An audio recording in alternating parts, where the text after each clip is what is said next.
Bonjour. Konnichiwa. L'année 2020 est marquée par une crise à l'échelle internationale qui nous oblige tous à une adaptation hors norme. Nous avons changé le format, reporté, voire annulé certaines de nos manifestations. Le Festival du film français au Japon, qui se tient à Yokohama, est l'une des manifestations phares de notre calendrier. Depuis le début de la crise, nous avons échangé et réfléchi ensemble avec nos partenaires fidèles, la mairie de Yokohama, Nissan et l'ambassade de France. Je vous remercie, Madame la maire, Monsieur Joji Tagawa et Monsieur Laurent Pic, ancien ambassadeur de France, ainsi que l'actuel chargé d'affaires, Monsieur Jean-Baptiste Le Sec, car c'est grâce à votre soutien, votre attachement à ce festival, que nous pouvons l'organiser cette année. Le public japonais aime le cinéma français. Pour le faire exister au Japon, il faut tout un tissu de professionnels, distributeurs et exploitants, et le soutien des institutions culturelles. Nous souhaiterions tous vous remercier pour vos efforts continus, et encore plus en ces moments de difficulté, pour faire exister ce beau moment d'échange entre le cinéma français et le public japonais. Je remercie également Mademoiselle Ryoko Yonekura, la muse de cette édition qui illuminera par sa présence cette sélection de films. Nous avons préparé quelques surprises pour vous. Le cinéma doit être vu sur grand écran.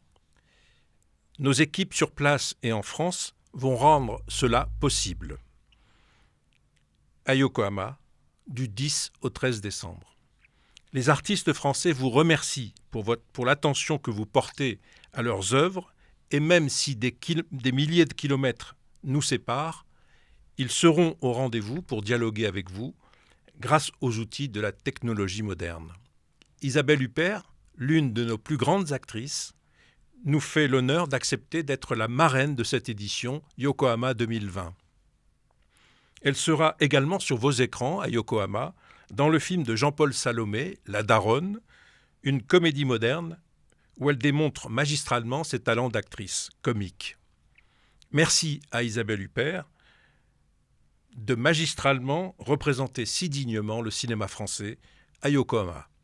Je me joins aux remerciements de notre président et je suis très heureuse que cette édition puisse exister. Avec les distributeurs japonais, nous avons élaboré un programme de 10 films représentatifs de la diversité du cinéma français et qui sortiront sur les écrans au Japon dans les mois qui vont suivre le festival.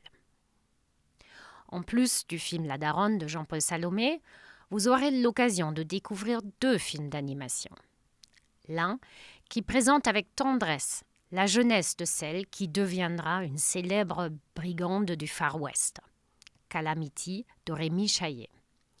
Le second, qui vous fera plonger dans le récit douloureux d'une famille du Cambodge sous le régime des Khmers rouges, Funan de Denis Do.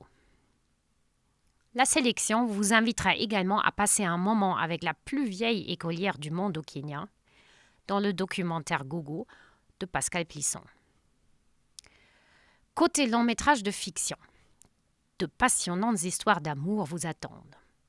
Une sirène à Paris de Mathieu Malzieu, qui, entre conte et réalité, vous rendra témoin d'une histoire d'amour dont les 2 héros ne se sortiront peut-être pas vivants. Le film Les Parfums de Grégory Magne démontre que talent et ambition ne font peut-être pas tout. Quand Anne, interprétée par la lumineuse Emmanuelle DeVos, voit sa vie bousculée par son chauffeur.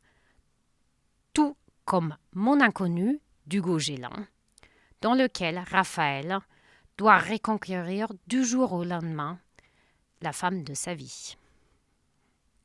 Une intime conviction d'Antoine Rimbaud est un film dans lequel la quête de la vérité devient le but essentiel dans la vie de Nora et de l'avocat qui l'accompagne. 2 personnages joués par 2 acteurs exceptionnels, Marina Foïs et Olivier Gourmet. Fête de famille de Cédric Kahn, Miss de Ruben Alves vous feront découvrir des univers familiaux et de couples très variés. Que ce soit à travers les histoires d'Andrea, magnifiquement interprétées par Catherine Deneuve, et de ses relations avec ses enfants, ou d'Alexandre, qui rêve d'une famille réinventée. Ces films relatent des moments de famille française dont les difficultés et les sentiments et l'amour résonneront sans nul doute chez vous, cher public japonais. Nous sommes impatients de vous montrer ces œuvres intrigantes, touchantes et attachantes. Nouveauté de cette année, en plus de la salle de cinéma, un drive-in vous donnera la possibilité de voir certains films dans votre voiture.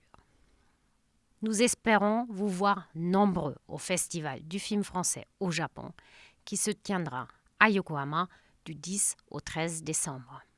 Merci et arigato gozaimasu.